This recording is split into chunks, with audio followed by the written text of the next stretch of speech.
shot I took of Fred McMurray just recently. This was taken 5 years ago on the set of The Mating Game with Debbie Reynolds and her new baby. Go to sleep, my little honey. Mommy has to make some money.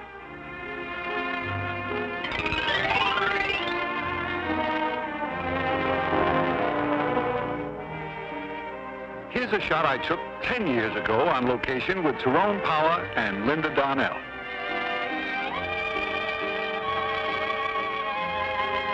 This was taken 20 years ago at an Academy Award dinner.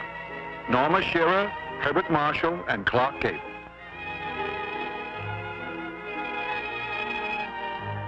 And here's a picture I took over 30 years ago at a party when I first arrived in Hollywood. The two greatest, Laurel and Hardy.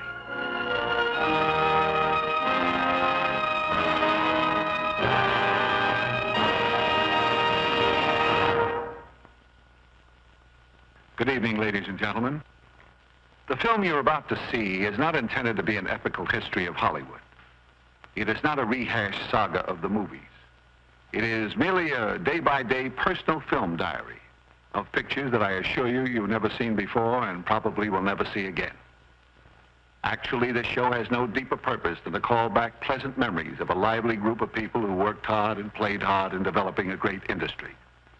Recently, we had a preview of this show. And one TV columnist summed it up this way. He said, everybody over to Ken Murray's house for home movies. Well, I read someplace that amateur photographers are America's largest hobby group. And I must say that they're very well represented in this town.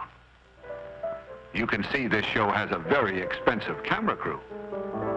I have no idea how Cary Grant or any of the others were bitten by the camera bug. But with me, it was very simple. I merely started taking home movies out here to send back to the folks. At first, as an obscure vaudeville actor, taking sightseeing buses through studios and trying to stand in front of newsreel cameramen at premieres. Of course, later on, when I got my first part in a movie at Paramount, opposite Helen Twelvetrees, a long-forgotten little opus appropriately entitled Disgraced. Get a load of that leading man. There's a method actor with no method. But there was some compensation. I did get some great pictures around that time. Here's a shot taken over 30 years ago on the Paramount Studio Street. For you Hennessy fans, that's Jackie Cooper when he played Skippy.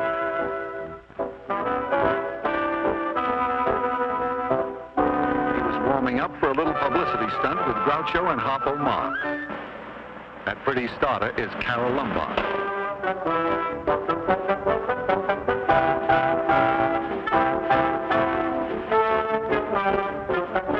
Life around the studio seemed a lot more fun in the early 30s. Can you imagine Wall Street standing for a caper like this today? You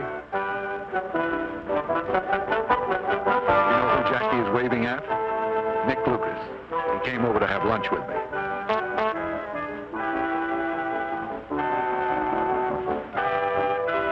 That fellow at the finish line is Charles Lawton. Harpo really gave Jackie a bad time. Yes, there was a spirit of gaiety and excitement on the lot that day. I don't know why that guy's spending so much time on his nose when it's the mouth that needs the attention. Joey Brown was making his first talking.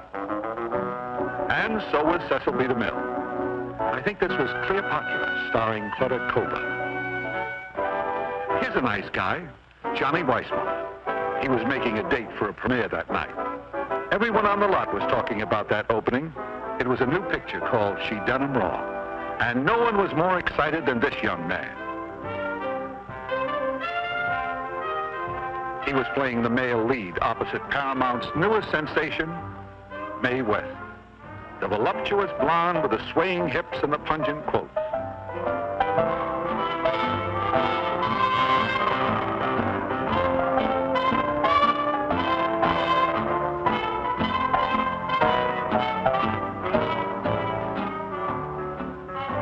This was a big night for Mae. She thanked Sid Grauman for the use of the theater and hoped everyone would like her new picture. If you watch very closely, you can almost hear her say, "Why don't you come up and see me sometime?" Mae could well be proud of this moment. The whole town turned out to pay her homage. There's the king of Hollywood, Douglas Fairbanks Sr. And wherever you saw the king, you were bound to see the queen, Mary Pickford, with Luella Parsons. Clark Gable with Rhea Gable, and Ruth Eddy. Carol Lombard and a group of friends. Walter Houston. There he is with Jack Dempsey and Max Baer.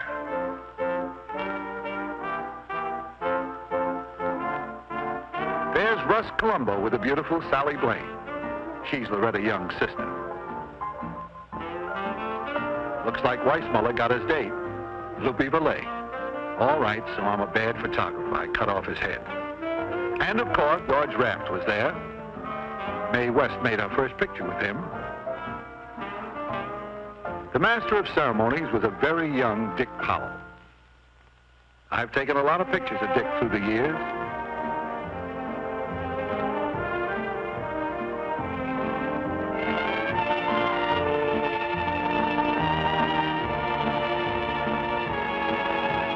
I was there when he took his first plunge at his new home in Toluca Lake.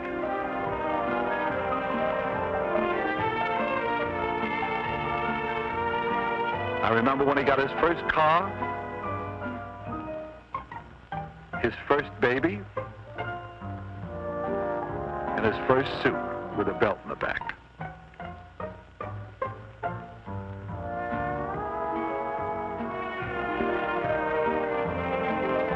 And I was with him when he caught his first marlin off Catalina Island. This was a very enjoyable trip. Weather great, fishing excellent.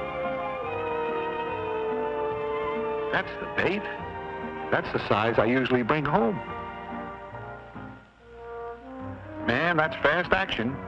Dick's got a strike. Keep the line taut, Dick. Don't give him any slack.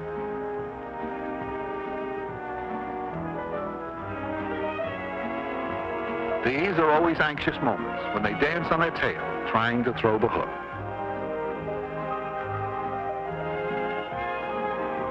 This was a dandy, over 200 pounds.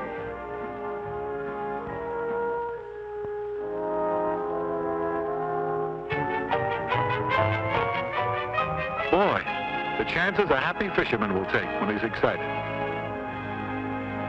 Yes, in the early 30s, Catalina was the place to fish, and Malibu was the place to own a beach house. It was a badge of rank to be a member of this colony, well worth the 25-mile drive to and from work every day. It was Shantytown Deluxe, where each shanty cost thousands of dollars. That's Arthur Lake, one of my first friends in Hollywood. You know, digging up old pictures like this can be quite a discouraging shock to your ego. I'd always sort of remembered myself as looking like this fellow in a bathing suit. Well, maybe not exactly. That's Joel McRae. And certainly not like this fellow. That's Buddy Rogers.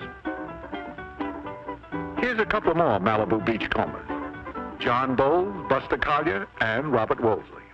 As time went on, in addition to Malibu, many of the stars built big homes further down the beach. That's Cary Grant. Sounds like Cary's having a party.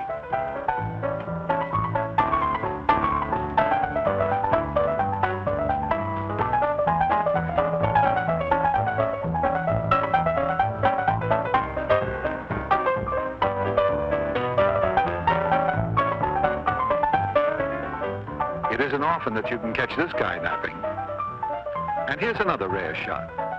Nowadays, you very seldom see a picture of Gertrude Lawrence, a charming girl. In the same group, Gregory Ratoff, and the beautiful Claire Windsor. How would you like to have this lovely young lady for a neighbor?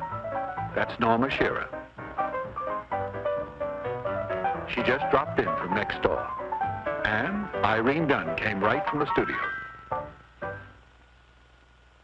Here is another picture of the host, but this was taken a long ways from the beach.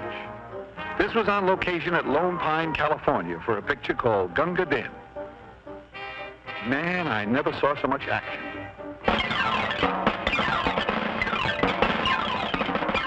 That young man is the director, George Stevens. Victor McLaglen was in that picture. No doubt about this being a home movie. Vic is sure out of character. And there's the fellow who played the title role, Gunga Din. He's one of the finest character actors on the screen, Sam Jaffe. Today, you TV watchers know him as Dr. Zorba. When this picture was taken, Ben Casey was 8 years old. Cary Grant tells a very funny story about working with this elephant. Her name was Annie, and he said he spent so much time with her and she became so attached to him that every night she would trumpet and bellow and carry on, keeping the whole company awake until he went over and slept beside her. That Annie had a pretty good technique, using Cary Grant for a tranquilizer.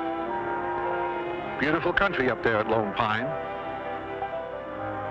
I didn't take these shots. They were taken by Grant himself. You'd never guess who's holding that snake. Another star out of Gunga Din. Douglas Fairbanks Jr. Nice shot. I think that Grant is a little more artistic than I am. And here's another artistic photographer, Lou Ayres. He has quite a collection himself. The reason he was so amused when I was taking this picture recently is that he was kidding me about the first shot he ever took of me with his camera. There it is. Portrait of an early American hot rodder. Don't laugh. Beneath that pile of tin, there throbs a Model T. Of course, it doesn't throb unless you give it artificial respiration.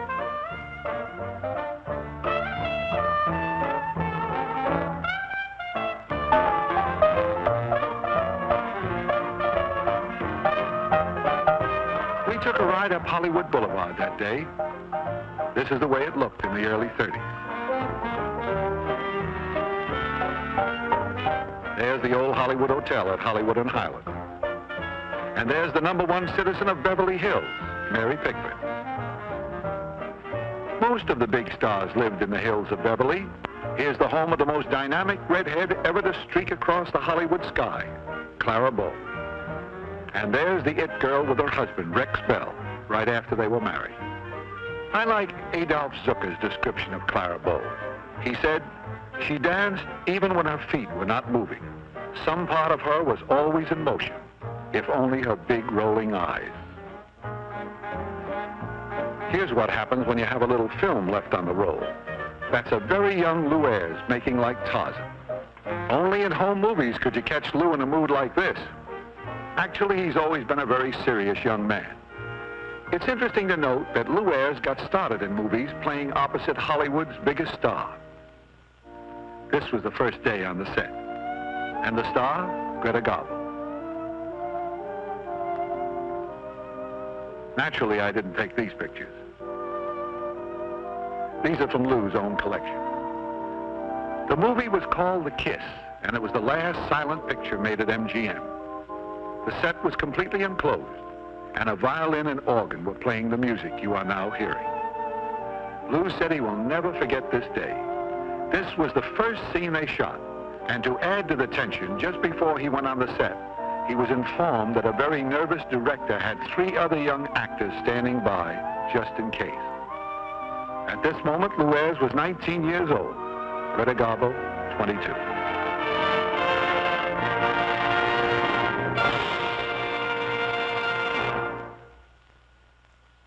I hope you don't mind me bringing you out on the stage like this, do you? Mind if you hadn't brought me out here, I'd have slugged you. Well, what do you mean, Kirk?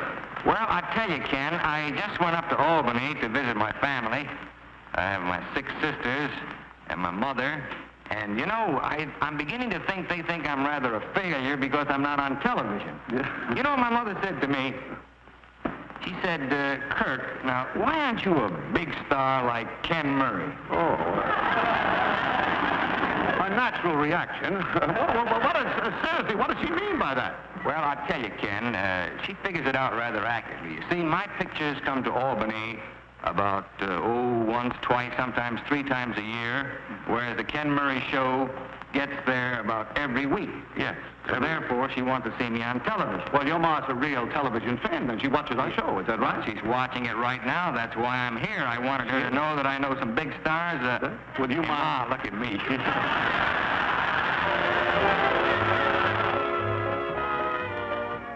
That scene, of course, was taken some years ago. The occasion being Kirk Douglas's first appearance on television. At a time, I might add, when Hollywood frowned upon its stars appearing on the little 10-inch monster. 10 years passed before I got any more film on Kirk, but recently I caught up with him in the forecourt of Gorman's Chinese Theater. He was signing the cement autograph book, carrying on a tradition that is one of the few active reminders of the glamour that made Hollywood great. Kirk Douglas became the 137th movie star to put his handprints in this Hall of Fame. Now I know what those poor newsreel cameramen go through. Shooting from the hip with a camera in a crowd like this is not the easiest thing in the world. But Kirk was very helpful. He arranged for me to get a very close shot when he put his hands in that sticky, gooey cement. He pulled a funny gag on me. Just before it all started, he said, "Ken, this personal appearance stuff makes me nervous. Stick close to me, will you?" And I did. For 3 days, my barber had to shave me with a chisel. This was only the second time I'd ever attended one of these shindigs. The first time was over 30 years ago. I'll never forget what a kick this was, to see Tom Mix in person. He'd been my boyhood idol on the silent screen since those days when I would go to the Nickelodeon with my pop every Saturday afternoon. I got to know him pretty well in his later years. This film was taken at his ranch in 1940. Tom was the first of the true cowboys and had a real exciting life. He began punching cattle at the age of 12. At 18, he was a rough rider with Teddy Roosevelt, then a Kansas sheriff and later a Texas Ranger. I had to send this picture back to the folks. That's the original horse, Tony, who was 30 years old at that time. Tom Mix told me that day that he came to Hollywood in 1910, determined to make $1 million. Well, he made it, and spent much of it on high-spirited horses, high-priced cowboy duds, and high-powered automobiles. You know, it's ironic that this man who had risked his life hundreds of times in daredevil stunts on horses should meet his death in an automobile. He was killed in this car 2 weeks after this picture was taken. And here's the fellow who introduced me to Tom, Johnny Mac Brown, quite an athlete himself. All-American football player, movie star, and one of the nicest fellows you ever met. Pretty fair horseman, too. Oh, well, you can't win them all. I lived with Johnny Mac for a while. We went to a lot of rodeos together. I got pictures of Hoot Gibson and Buck Jones. We even visited Hopalong Cassidy on location.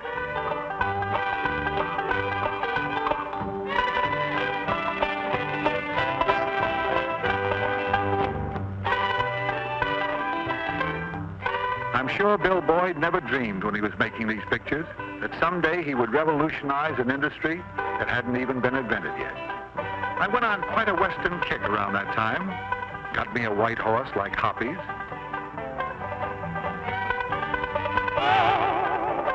Learned to spin a little rope.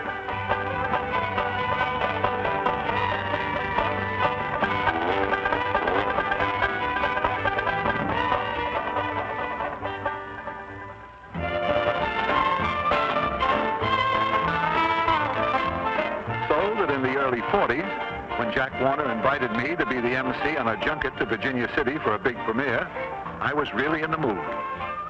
This was a real exciting trip. In my whole life, I've never seen so many movie stars corralled together. There's just too many here to name individually, but I got some good close-ups later on. There's the star of the picture, Errol Flynn.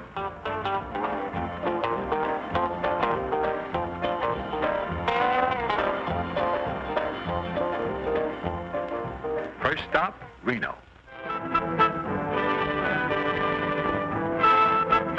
This was surely a great way to exploit pictures. How come we don't do this no more? We were all a little punchy by the time we hit Virginia City. That's Wayne Morris. Alan Hale agrees. He had a good time.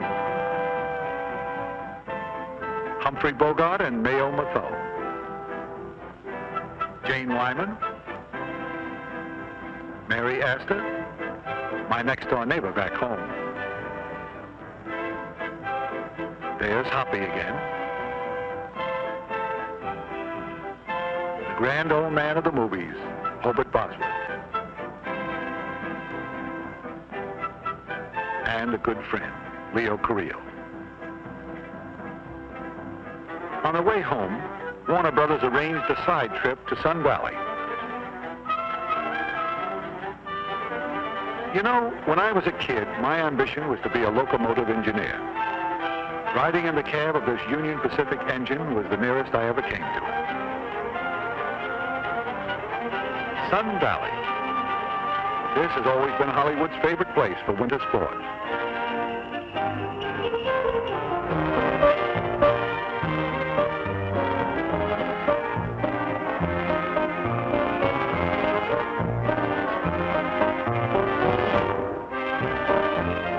Here's a pretty gal on vacation, June Allyson. Errol Flynn was all set to relax, but they got him out to make the proverbial snowman. That pretty blonde sneaking up on the right is Martha O'Driscoll. When she hit Flynn with that hunk of snow, she certainly started something. They really gave her a bad time.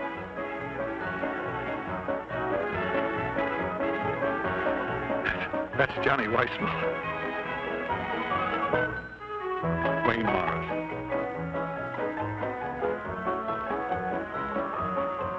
Well, you see what Johnny does to that poor girl. That's Reggie Gardner. This is one of those wild Hollywood parties you're always reading about. And there's some guests from the hotel watching the goings-on. Laurie Calhoun in the middle. The gal on the right, of course, is Lucille Ball. These aren't the only pictures I have of Lucy. Here's one taken long before television. And here's another, taken on the set of a movie called Fancy Pants. That's George Marshall, the director, and Lucy Stanley.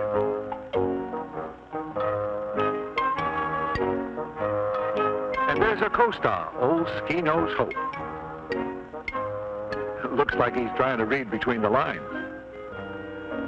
Lucy has made quite a few pictures with Bob. Their latest one is Critics' Choice. This particular day, Lucy had to do a scene where she took some falls, and boy, did she work hard. Now mine, that was just a rehearsal. All right, action. Uh-oh, something went wrong, and she's got to do it again. Someone once said that Lucille Ball stands alone as the greatest comedian of our time. And that goes for sitting down, too. Here's another part-time cowpoke from Hollywood. But this picture was taken a long ways from Sun Valley. I took this at the El Mirador Hotel in Palm Springs. That, of course, is Robert Taylor.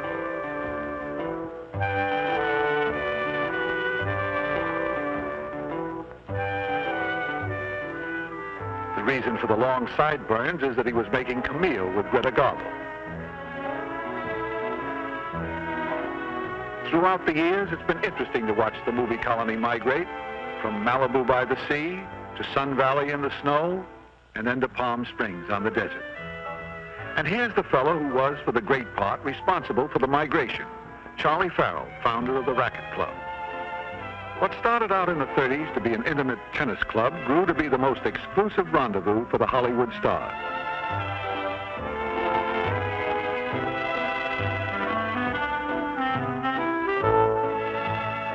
In the late 40s, I spent my honeymoon here. As a matter of fact, that young lady walking around the pool is my new bride. This was Christmas time, 1948, and everyone was in a festive mood. Fanny Bryce, beautiful Margaret Sullivan, Joan Davis. She was in rare form that day, full of fun. Van Johnson picked the wrong time to try to sleep.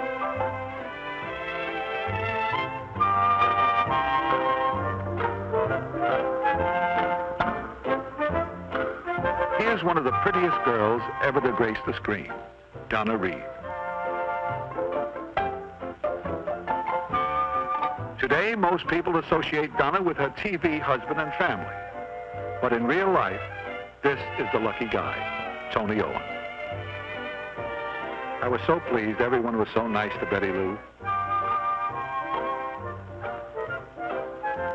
She really got a big kick out of meeting Frank Morgan. Edgar Bergen took her for a ride in his new plane, and Cary Grant invited her to play tennis.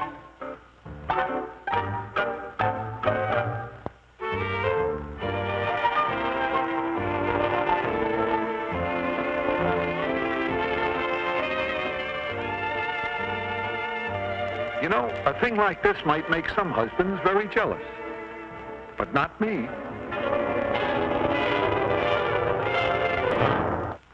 When you've collected home movies for over 30 years, you naturally accumulate an awful lot of pictures. I'd moved around a lot in the last 3 decades, so locating and looking at miles of film for interesting shots was a king-size scavenger hunt. It's like rummaging through an old attic. You turn up a lot of junk, but occasionally, if you're lucky, you may find a rare masterpiece. And I think I did. It was a long-forgotten can of film. Lifting the lid was almost like opening King Tut's tomb. For inside were pictures which no one had ever seen before. Home movies, taken years ago within the confines of the largest, costliest, and most imposing private estate on the North American continent, San Simeon, the fabled citadel of William Randolph Hearst. Located a little over 200 miles up the Pacific coast from Hollywood, on a high peak of the Santa Lucia Mountain. This past summer, I revisited San Simeon. The last time I was here was by invitation, but today it's open house for everyone in the world. I paid my admission fee and was one of the 2,000 tourists that day who took the 5-mile bus trip up the Enchanted Hill.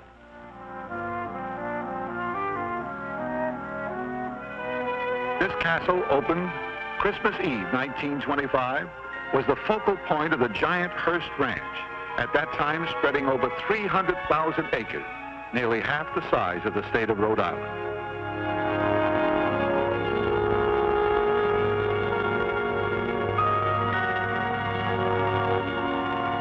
La Casa Grande, housing the largest private collection of art objects in the world, valued at over $50 million. Mr. Hearst called it his little hideaway.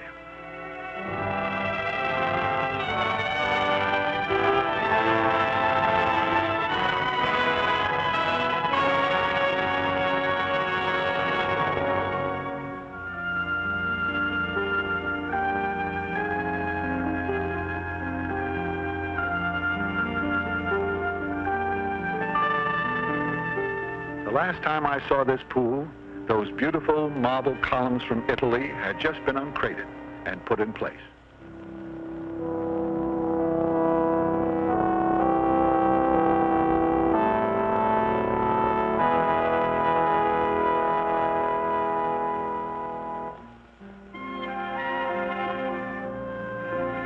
I slipped away from the tour for a moment to see if there were any changes in the guest houses. No, my little bungalow was still there. Imagine me sleeping in Cardinal Richelieu's bed. Today, San Simeon is a state monument. But during its heyday, which spanned the roaring 20s and the fabulous 30s, it was the gathering place of the Hollywood immortals, with guests like Marie Dressler, seen here clowning with the host, William Randolph Hearst. That outfit she's wearing looks like a flea-bitten version of Touch a Mink.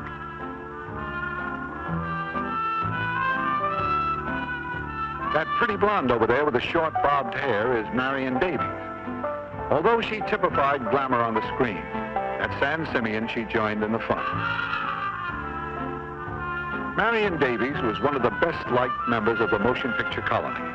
Beloved by everyone who knew her, she endowed many charities still in existence. That's Charlie Chaplin kidding around.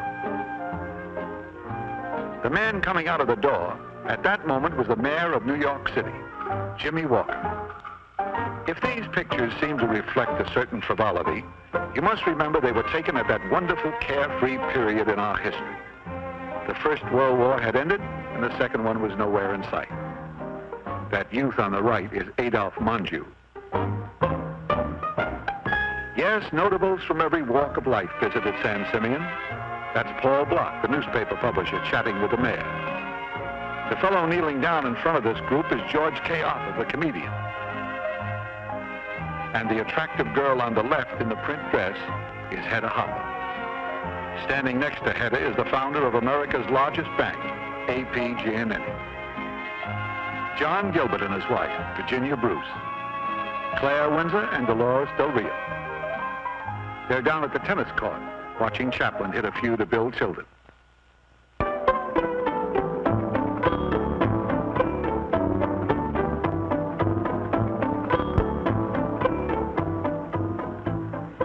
That teenager on the right is Carol Lombard. Nothing pleased the host more than when everybody got out of doors in the afternoon to take part in some group activity. He was proud of San Simeon and eager for his guests to enjoy it to the full. Many people have the sense of acquisitive possessiveness, but William Randolph Hearst was the only man ever able to indulge it to the hilt. But it was a strange paradox that this fighting giant of journalism with all his vast collection of material wealth should also have a tender passion for the treasures of nature, flowers, trees, and animals. Yes, Mr. Hearst was a happy man at San Simeon. Whether he was conducting business with his secretary or welcoming a famous guest like Lindy. In town, he was very reticent about having his picture taken, but up here he seemed to have no objection. He'd even kid about it. Part of the daily routine was to move the guests to the adjoining zoo to witness the feeding of the animals.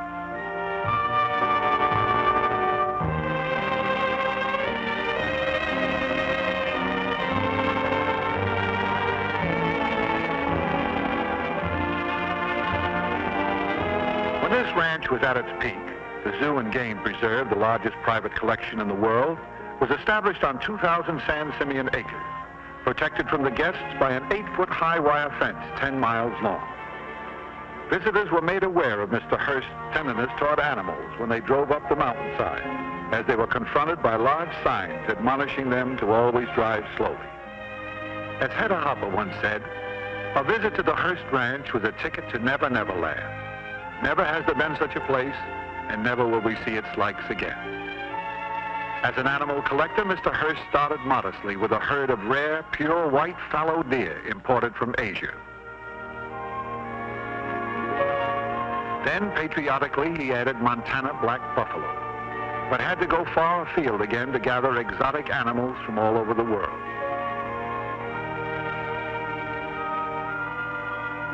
And when these animals stopped in the middle of the road, you stopped.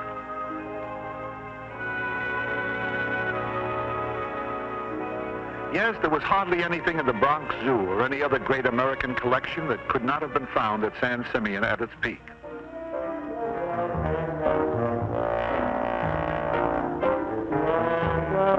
If you were with us at Malibu Beach a little earlier in this show, you'll recognize my old friend, Arthur Lake.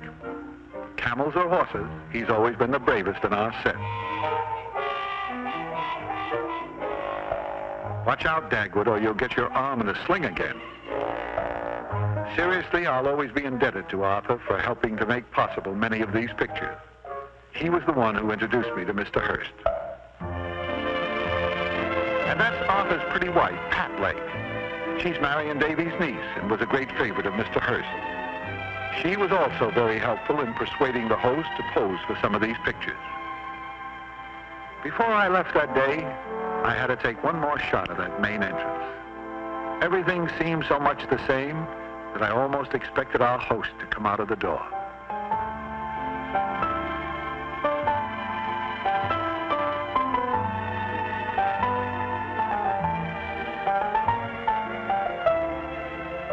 This next shot was Mr. Hearst's own idea. He said, let's make believe the camera's running backwards.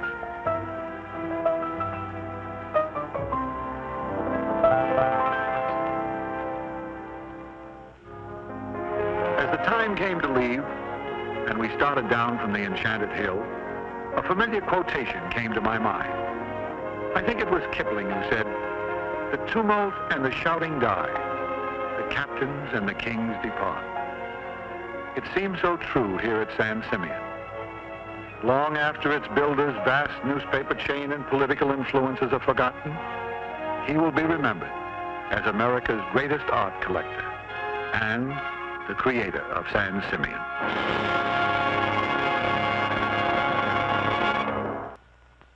Well, up to now, we've pretty well covered the Hollywood scene as it lived and worked and played during a very lush and carefree period. Roughly that quarter of a century of miraculous prosperity between the arrival of sound pictures and the threat of the television age.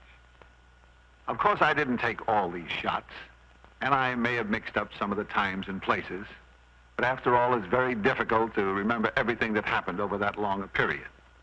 But I'm giving you the same treatment I gave my folks. I was never one to spoil a good story by the lack of a few facts.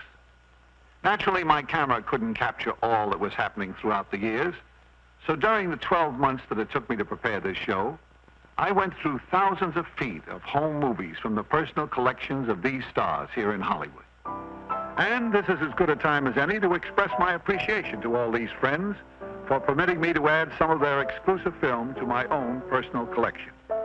Film which obviously was only intended to be shown within the confines of their own living rooms for the amusement of their family and friends.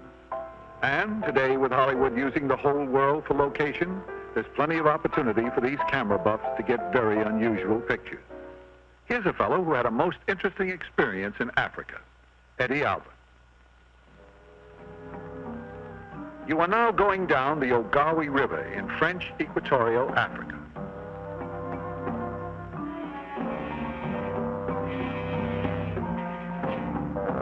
Those slow-moving crocodiles are very deceptive. They can move much faster than you think, especially on dry land.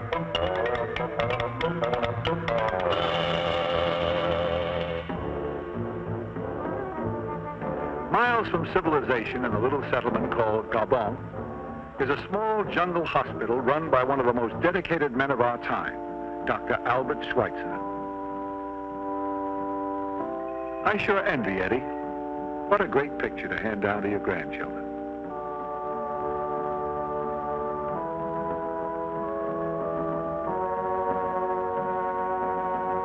He can also tell them about the practice he got as a jungle babysitter.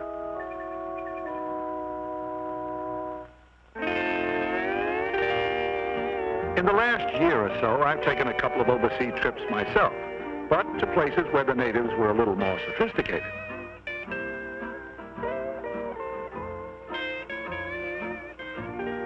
There's a fellow who likes to babysit, but he likes his babes a little older. That's Bob Cummings.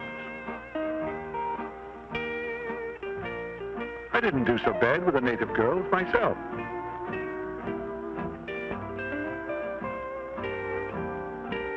But when Cummings went out for that surfing stuff, I went back to shooting pictures. He's pretty good, too. This was taken from an outrigger. Just to show you how the jet age has shrunk the world to a sleeper jump, one morning I took this picture of Bob riding a surfboard off Diamond Head. And 14 hours later, I took this picture of him riding a rickshaw in Hong Kong.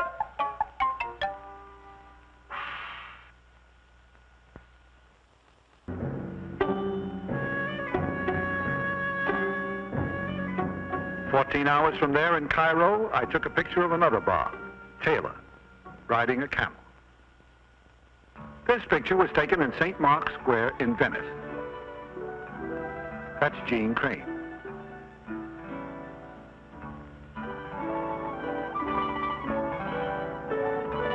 There's only one thing to do in this town.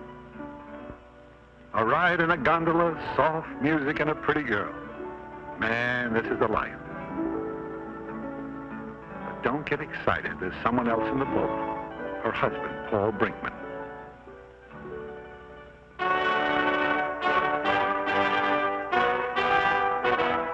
It was winter when we hit merry old England. And of all the unlikely people to meet at the Tower of London, especially where Anne Boleyn had throat trouble, was this fella, Pat Boone. If there's any doubt that people around the world still regard Hollywood stars as a glamour symbol, they should have been with me in Nice this past summer. Hundreds of people lined the streets and cars were locked bumper to bumper watching Glenn Ford and Hope Lang shoot a picture called The Grand Duke and Mr. Pym.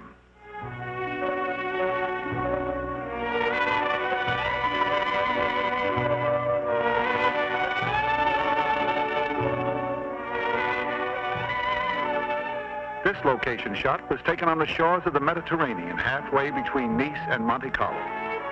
They did a very interesting thing the day I was there. They were just about to shoot a scene where Glenn had to drive this sports car along the Moyer-Corniche Road at a speed of 110 miles an hour. Now, usually for the close-up of actors in an action scene like this, they take a process shot in the studio later on. But instead, they had that special camera that you see strapped on the hood of the car, and it was rigged up to start rolling when Glenn hit 90.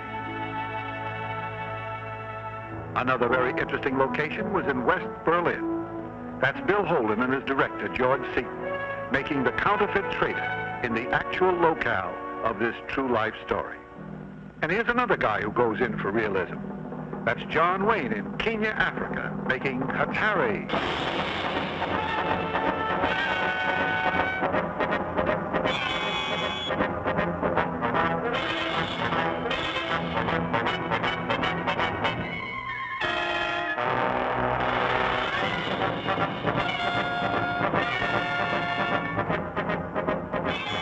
This shot is not in the picture. That's Duke just kidding around cowboy style.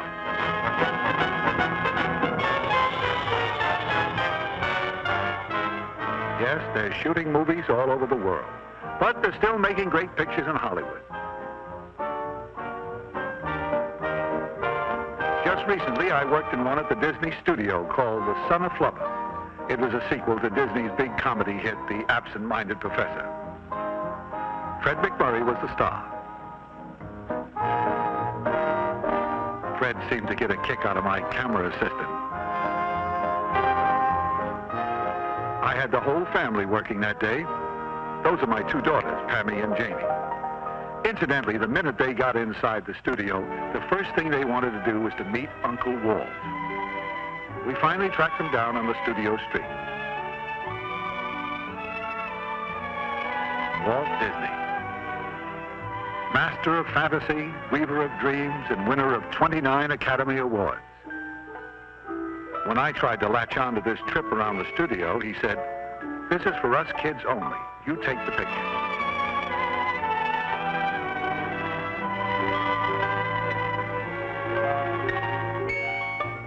But I hitched a ride in the rumble seat. For my two little girls, this must have seemed like a ride on the flying carpet.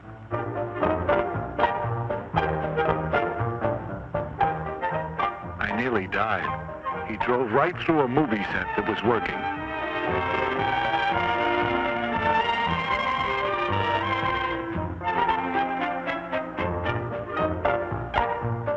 Incidentally, this is their first attempt at photography.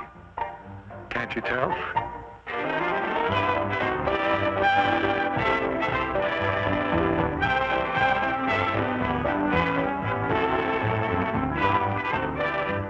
One of the things the kids wanted to see was how all these fantastic props are made. This is one of the new mechanical elephants. This particular prop is to mystify the patrons of Disneyland. It sure fooled the kids. I'll bet it could even fool another elephant. You know, it's almost like a symbol of the terrific growth of Disney, from a mouse to an elephant. As my two kids followed their favorite Pied Piper down the Zorro Street, it occurred to me that here is surely the Hans Christian Andersen of our time. Hollywood can well be proud of this man, who, the mere mention of his name in any nation throughout the world, brings a happy gleam of anticipation to all those who are young at heart.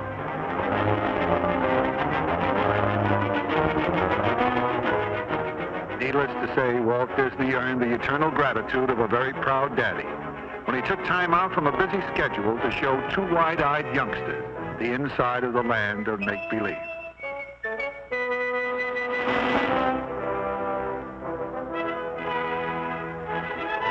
I don't think the girls were as impressed with Daddy's heroics as they were when Fred MacMurray invited them for a ride in the Flubber car.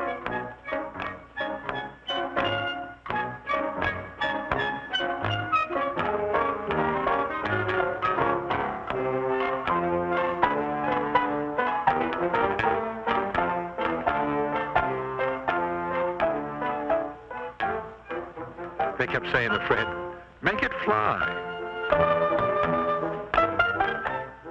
They reckoned without the magic of Walt Disney.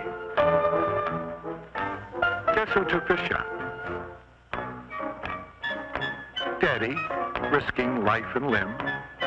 That Glen Ford has nothing on us. Of course, my camera didn't start rolling until Fred hit 9 miles an hour. Well, it looks like nothing much has changed after all in 30 years. I wound up right back where I was at the beginning of the show, riding a Model T. But as you folks probably gathered, these sentimental journeys through my hometown are really a labor of love. And I also feel as Hollywood becomes historical, fighting to preserve the glamorous tradition that made it so great, it is a time for reminiscence and remembrance of things past. It's true, time puts a halo on a lot of things. Maybe Hollywood isn't or never was all I thought it to be. Maybe because I looked at my town through the other side of a home movie camera, I saw only the mink and not the plain old cloth coat. But one only sees magic when he's looking for magic. And so, whenever I want to recapture those days, I only have to turn out the lights in my living room, pull the drapes, and turn on my projector. There, glittering on the screen, I can see my town in its party dress, and see again, shown so vividly across the horizon.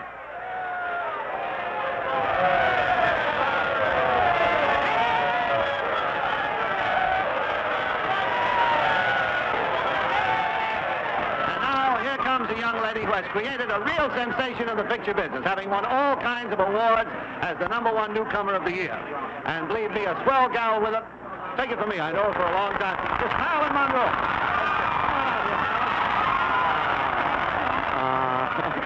Marilyn, it's so nice of you to come here. You know, they say that beauty is a thing of, that a thing of beauty is a joy forever. I want to tell you, someday you're going to make a man a wonderful annuity. Now, come on over here a little closer. This is your television premiere, isn't it, Mariel? That's right. It feels almost like making pictures. Ah, yeah. Listen, I want to tell you something. Up to this time, television has been a medium, but now I say it's well done. Marilyn, I want to ask you one thing. I wonder if after, I know, Marilyn, when's the first time we met? Let's tell the folks. Well, once you almost gave me a job. That's right. Do you remember?